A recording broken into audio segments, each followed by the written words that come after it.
Today I visit with artist Ivan Levko of Sedalia, Missouri. I'm Rick J., and this is Spotlight on the Arts.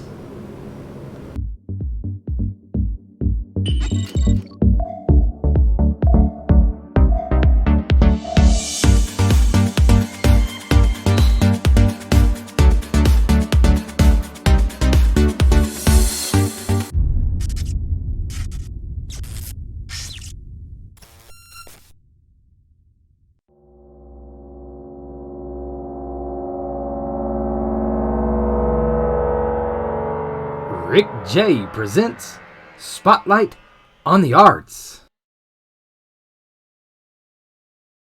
Welcome to Spotlight on the Arts, coming to you from the Namies building here in Sedalia, Missouri. I would like you to please join me in welcoming Mr. Ivan Levko, an artist from Sedalia, Missouri. Welcome to Spotlight on the Arts, Ivan. It's really excited to turn the spotlight on you today. Thank you. I'm very excited to be here. I appreciate the opportunity. Thank you, sir. Well, this is your first visit with Spotlight on the Arts, and hopefully maybe more. Yeah. I've been looking forward to this interview since meeting you here at the Lamies building as you were sketching on an exhibit that was going on with Dustin Smith. Mm-hmm. So the first thing I'd like to ask is for a person to please tell the viewers a little bit about themselves. If you would, please. What's the life of Ivan Levko all about and the artist world he comes from? Right. So, I guess I can kind of start from the beginning a little bit. I was born in Eastern Europe in Moldova. Over there, I don't have too much artist history, but one thing I always remember is when I was about 4 or 5 years old, my uncle would come over to our house all the time, and I would always make him draw card drawings for me. Oh, I see. Uh-huh. And that kind of is how I fell in love with drawing in general, but art overall. Oh, excellent. Yeah. So that's kind of where all of it stems from. I see. Uh-huh. Then when I was 8, we moved to the United States, to California, and really just continued that passion. I always drew, always sketched. My teachers always got me in trouble for I see. for doodling on the paper, because at the start of every semester I would maybe get 20 minutes into actual notes, and then it turned into a sketchbook. So I see. Taking notes was never my strong suit, but I think it actually helped me to listen, because yes. Mm-hmm. There's always been this thing where my brain and my hand have to be working at the same time. Yes. Uh-huh. Otherwise, I can't pay attention. A lot of people talk with their hands. I have a Right, sister did that. And I can identify with taking the notes and drawing while the teacher's making his lecture, even in high school. But I still got the work done. So Yeah. And the No, grades. same here. I never really struggled academically, but it was one of those things that I definitely need to be occupied. Right. Keep Well, the and it always mind- got me in trouble, because teachers, see. at least back then, didn't quite understand all those things yet. Exactly, I understand. So that is basically how I became inspired to be an artist. Right. Yeah. Clear back to Uncle Right, in yeah. Moldavia. Because besides that, I didn't really have pretty much zero exposure to art until, in the academic sense or in a cultural sense, until probably middle school here in the United States. Right. Now, if I may add that your wife is from Ukraine. Right. Yeah. And do you want to just lightly touch on that and how that's affecting definitely. your life? People look at people, they will, he's from Moldavia, so a lot of that's still probably in his DNA, you might say, and surely with your wife, with what's going on in the world with that situation. Well, I definitely don't shy away from my heritage. It's something that when I was a kid, I kind of wanted to put behind me. You know, every little immigrant kid wants to assimilate and be just like everybody else. Yes. But the older I got, the more I actually got into the history of it all, and you know where I'm from and why that's important. And, right. You know, all the stuff going on in Ukraine right now does really kind of hit a fairly sore spot for me because my Yeah. wife is from there. She was born there, and she still has family there. I see. So there's cousins and friends that are in the middle of all that. Right. So it's very. So you're dealing with that. It's a difficult time for sure, especially for her, and great. in proxy me. Yes. Well, the first time I met you, I said, "What's this guy's name?" And someone said, "Well, that's Ivan Levko." And I said, "Ivan." Well, right away, Ivan's to me. I'd put Ivan on up here with a lot of famous artists. I don't know which one, but I know someplace in my readings. there's definitely. So right away, I saw Ivan. And then Levko, I said, that's got to be, I bet, no wonder his art looks so great. He's got to be from... Well, one of my favorite artists of all time is Ivan Shishkin. Oh, yes. He's the old Russian painter from the Tsarist times. And yeah, he's definitely an inspiration, especially for I do landscapes as well sometimes. And his landscapes are just incredible. Well, that's what I pictured. Also, I think there was an Ivan Lozinski or something to that effect. That one I'm not familiar with, no. But I knew you had to surely be influenced a little bit, hopefully, being an Ivan. Yeah. Thank you for sharing that. So I've always tried to reach out and find out if there's someone beyond the family that did inspire you. So thanks for sharing that. Mm-hmm. That maybe really endorses you in my thoughts anyway. Well, I hope so. Yeah, and, with that frame of mind. Yeah. Well, what continues then? What continues you to be inspired? There's a lot of things, but one thing that I kind of developed in art school, I went to the Kansas City Art Institute for my bachelor's degree, and one thing that I developed there is just a continuance of learning. So really learning is kind of the inspiration I have for making art. Yes. It's kind of a weird thing, but I don't like to be stagnant, even though I'm past 30 already. Yes. I think I learn more now and I study more things now than I did when I was a kid. I think you become more receptive as you get older and so, open to a lot of things. Yeah, and with that, you start learning history, you start learning different crafts and different ideas, different philosophies, and that all kind of starts translating into your work. It's not as one-dimensional as maybe it used to be when I just started. We're going to get in more of a technical end of it. Inspiration, where those ideas come from, how do you apply them in the second part. So hang on to those thoughts. Definitely. Well, Ivan, are your arts currently at venues? I think you do have a venue coming up where you'll be hanging tomorrow. Right, yeah. I just took down 2 paintings I brought with me since I took them down here on the fireplace. So I'm going to be having a show at City Hall here in Sedalia for about 3 months, I think, and it'll be kind of pretty much a show of like all my work that I've done, not necessarily my newest stuff, but there's going to be some new stuff sprinkled in. Excellent. And I do show in a gallery at the Lake of the Ozarks. That's at Paula Brown. Paula Brown's, Dr. Paula Brown. Yes. At Lake Arts. Yeah. I was trying to remember the name. And gallery. Off the top of my head, but Dr. Paula Brown's gallery there. I have a couple of pieces there, but it's not too extensive, but yeah. I see. Same here. I try to maintain too, thinking, knowing that she's receptive to my art. Yeah. Well, Ivan, we must take a break. Okay. So if you would, make yourself comfortable, and while we look at a couple of special messages.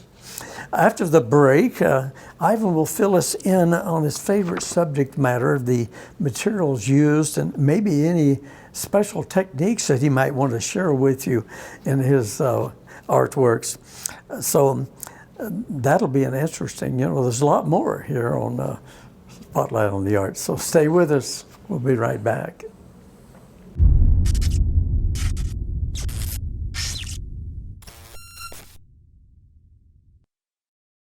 Creative, connection, control. Support the arts and be the change. 24 hours a day, 200 countries. The show must go on.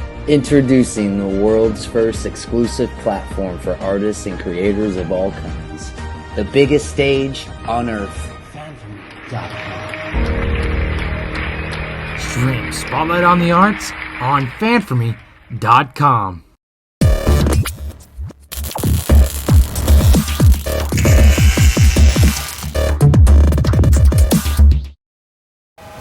Stream Spotlight on the Arts on GIAJ Global Media OTT Network. Google us or find us on Roku, Amazon Fire.tv, or Apple.tv. Hi, I'm Rick J. And I'm Jeffrey Perlman, and we're here to introduce you to GIAJ Global Media OTT Network. Hope you'll tune in. Tune in and watch all the great shows by independent producers, music, and film, and podcasts. On Roku, Apple TV, Amazon Fire TV, And or Google us on GIJ Global Media Network. Get your free download now. Thank you.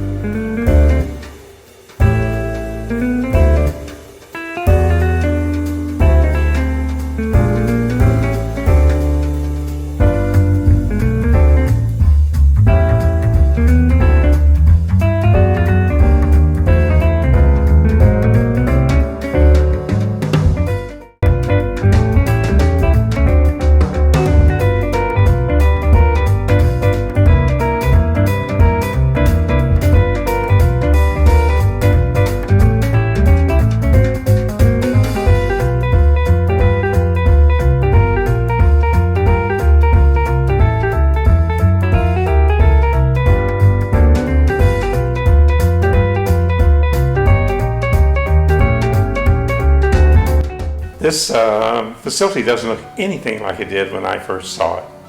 My very first job was right here making Levi's for the J.A. Lamy Manufacturing Company. The people who I worked for were great. It was hard work and it was brutal, but the family that owned the building were fair and honest, and they were great to work for. I worked here 7 years. My father worked here 21 years, and my mother 10 years. And it was just a great place. I've never regretted it. I started out in the shipping department, and I graduated up into the cutting room and worked there spreading cloth for most of that period of time. Well, absolutely, Ginger Swearingen would have been the individual who I remember most. She was involved strongly with my acting opportunities, and she was director and producer, and she was fun to work for as well. I've known the whole family for quite a number of years, staff and John and Ginger and Woody, and they were all customers in our business, and they've just done a beautiful job with this. It's just beautiful, and the people that I talk to who have been customers here and visitors have all enjoyed it a great deal. Everyone talks about the quality of the food, and it's just a very entertaining place, and I'm looking forward to it.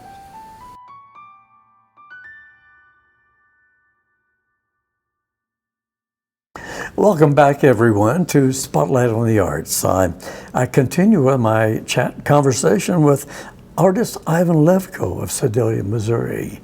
Ivan, before the break, you shared a lot of the information, and so let's continue along those lines of thought and expression. I'd first like to say, would you please describe your type of art that you're most favorable in, and how those skills maybe came about that you share within even the painting or your landscapes, what have you. The painting we have displayed to your right. Yeah, I mean, like I kind of mentioned earlier, I have a lot of different points of inspiration, but I always kind of get dragged back into doing portraits and figures, and even more particularly portraits, because I kind of find that when I look at other art, portraits are what draw me in the most. That's what creates the most kind of emotional response for me. I see. Because landscapes can be great. There's a lot of technical skill to that. There's a lot of maybe wonder. But personally, as someone who really likes the outdoors, I don't know. This might be different for other people, but if I go outdoors, I enjoy that kind of setting, that feeling that I have. I enjoy it there and then. And when I look at a painting, I don't really have that same response. I see.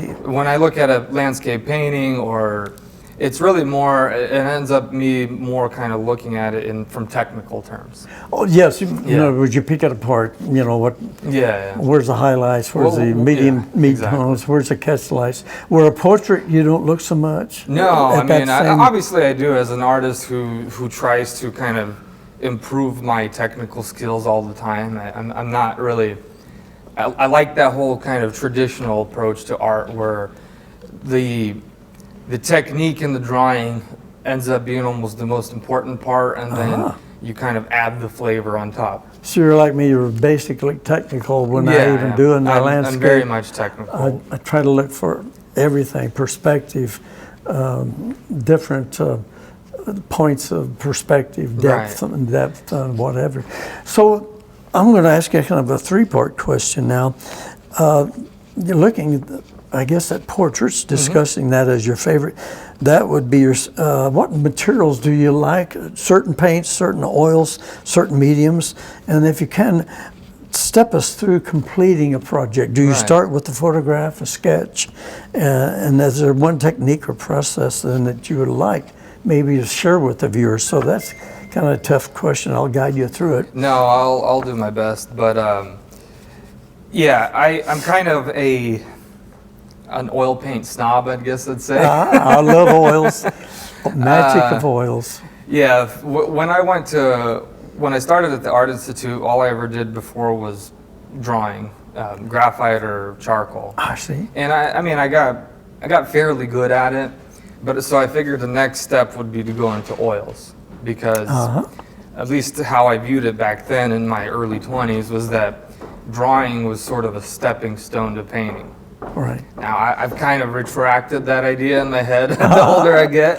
Yes. But so to me, it's at least when I started painting, and even now for the most part, the end point is the oil painting. Yes. But I do really enjoy drawing.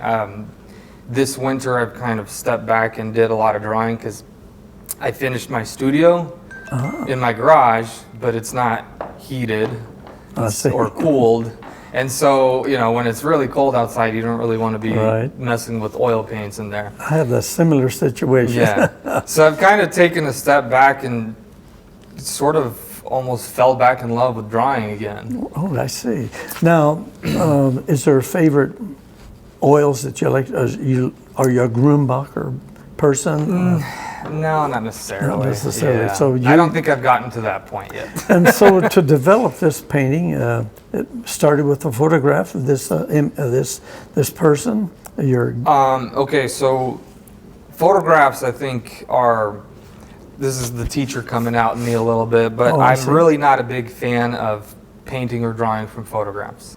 Now, they can be a very useful tool, but really in the end it's just a tool. And so what I like to do, and with this portrait as well, is I do a lot of sketches from life. On paper. Right, and with sketches you can do it a lot quicker, but you kind of get the essence of the person. Exactly. And then once I've done those sketches and I've kind of gotten an idea of what I want the painting to be, that's when I set up a situation and take photographs. Oh, I see. Because unfortunately, most people don't have time to just sit there for hours on end, because I'm a fairly slow painter. I don't work very fast. And so the idea is to get the person of who they are, and and also from the technical side, figuring out composition and all that. So I do that with drawing. And then after the photographs, that's when I move on to the oil painting. Excellent. Anything you'd like to share with the viewers as far as your technique, as far as, is there anything that you specifically would like to share to the artists out there in the world now, since we're on the GIJ Global Media Network and also Fan for Me. Is there one technique or something? No, that I you- don't. I don't generally stick to a technique, but I just kind of have this overall traditionalist sense in the I back see. of my head when I paint. So it's definitely layered.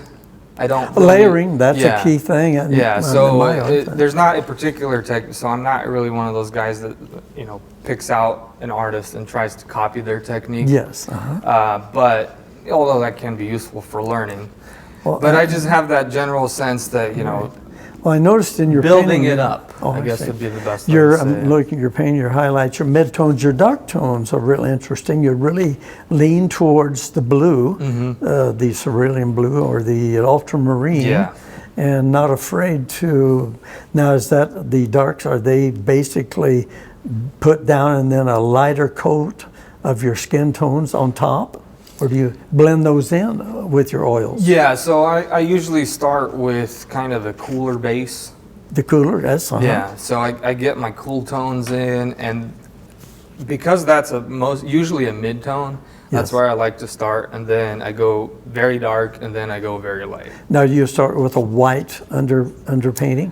No, I actually Do you like to go prefer to to have gray? it kind of a light, warm color, Yes. using burnt sienna or burnt umber, and kind Oh, I of just see. washing it out with some oil. With some oil, and Yeah. then so that really brings out everything. Yeah, because starting on white, I wouldn't recommend that for anybody really, unless, especially if you're trying to do a more traditional painting. Yes. Because it's really difficult to see where your tones are at until you fill the whole Right. painting. So you start putting And down then your- what happens, and this is something I realized in my own practice, what happens is then you have to go back and pretty much repaint the whole thing, Yeah. because while you're working, it's hard to tell where you're at.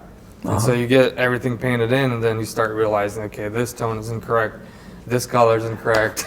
Because they really show up. Yeah. Once you put your darks down. Right. So if you start with a good And ground, there's no balance. So no, you- yeah. it tries If you to start with a good balance. ground, then you can kind of get to the correct colors and tones a lot quicker. Well, like Leonardo da Vinci, you know, Mm-hmm. they always went for the dark background. I love his style. I try to use that a lot also. Well, I guess I would like to cover COVID-19, how that's affected you. Especially it's affected our exhibit somewhat those 2 years. Like a lot of artists, the pandemic offered us and myself to really complete some paintings. So it's pretty well tied down Yeah. to the home. Did you have any experience that it is shared with you in a positive way or negative way? Honestly, for the most part, it's mostly positive, which I know it kind of sounds weird, but COVID, I was a teacher, so we kind of were the first ones to be at home and working from home yes, almost immediately. And what that made me realize is, I know this is going to sound bad, and I hope I don't detract anyone who wants to be a teacher. I really enjoyed it, being at home and not Yes. having to go get up at 6:30 in the Oh, I morning can every imagine. single day and all of that. So it actually, COVID kind of made me rethink my whole, reevaluate not just the art side, but my whole life in is general. same here. And honestly, it was kind of 10 years too late in a way, but not really. Not really. I'm glad I'm not old, so I still have time to, But you've got 10 years on but yeah, that it was youth one of that- those things that it was kind of one of these sparks that went off in my head Yes. that since I was a kid, everybody was telling me what to do and how to do it, Right. which isn't necessarily a bad thing, but from my perspective now, it was the incorrect information. Now you can do your own thing and Yeah. not worry about it. Yeah. So, I don't regret going to art school and all of that, but I definitely had the mindset that the only way to success was to get a degree in something. Right. And then through circumstances, I ended up being a teacher, which also was never really my passion. So if it's your passion, definitely pursue it. But for me, it was more of a circumstantial thing. Yes, we have those temporary moments in life Yeah, that we definitely. get through and that guide us on to the next. But in terms of art, I think COVID just helped me to kind of gave me time to get back into it, because when I was a teacher for 4 years, I thought I'd have a lot of time to make art because I'm teaching art, Yes. but no. You didn't, right. Well, you do commission work. Yeah. I understand. So would you like to share your contact information, website, Sure, email, yeah. phone number, what have you? Look into the camera and share that with the viewers. You may be getting some commission work overseas. I know I was invited Yeah. to Italy, Tuscan Italy at one Wow. time after seeing and hearing about a contact information. Yeah, definitely. I do commissions, mostly portraits, but if there's anything else that you're really interested in, let's say you like the way that I paint or the way that I draw, I'm open to all commissions, but portraits is kind of my main thing. You can find me on Facebook, Instagram, and it's all just Ivan Levko Fine Art. If you Google that or search that, you'll find it. I do have a website now. It needs a little bit of refreshing, but the website would just be the same thing. If you Google Ivan Levko Fine Art, it'll pop up there as Okay. well. Great. I'll put that on the timeline. Yeah. In a text. Well, we're about out of time again. Do you have any closing words you'd like to pass on to the viewers or fellow artists to inspire them to pick up the brush again or to express themselves? Any words from the wise Ivan Levko? Well, I'll give it a try. Yeah. No, I think kind of going back to this whole COVID thing is just don't be afraid to take time and reevaluate what your inspirations are, what your goals are, what you want to be in your life when you grow up. I guess would be the thing to say is you might be thinking too narrow. Right. There's definitely room for expansion in the art world. Even if you're someone like me who's, a traditionalist, there's always ways that you can find either to make other work or to promote your work or to just engage as well. That's another thing that we have a huge luxury with is Right. being able to engage and see other artists. I'll just give a little shout out to one of my favorite artists. Sure. And he's from New Zealand. I've never met him in person, but by far one of my favorite artists. His name's Andrew Tischler. Oh, Tischler. Yeah, yes. you know I who it watch is. him all the time. That's how Yeah, I pick he's up on my YouTube. ideas, my color tone. Right.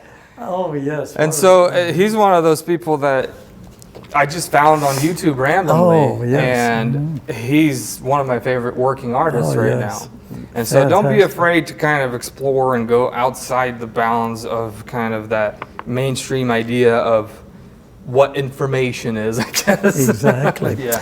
Well, I want to thank you once again for contributing to Spotlight on the Arts. And, it's really been inspiring to visit with you.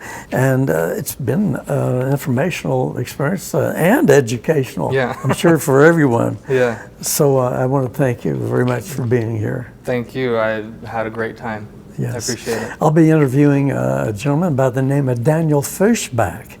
Most of you have heard of him if you're in the artist world, out of St. Louis, Missouri, up around that area. So look for that next. Again, it wraps up another look at an inspiring artist here on Spotlight on the Arts. Thank you, viewers, for watching worldwide and viewing here today with me and Mr. Levko. Coming to you from the Lamey's building, providing such a really great venue for taping Spotlight on the Arts. So Rick J saying once again, stay healthy and safe. And we'll see you next time right here on Spotlight on the Arts.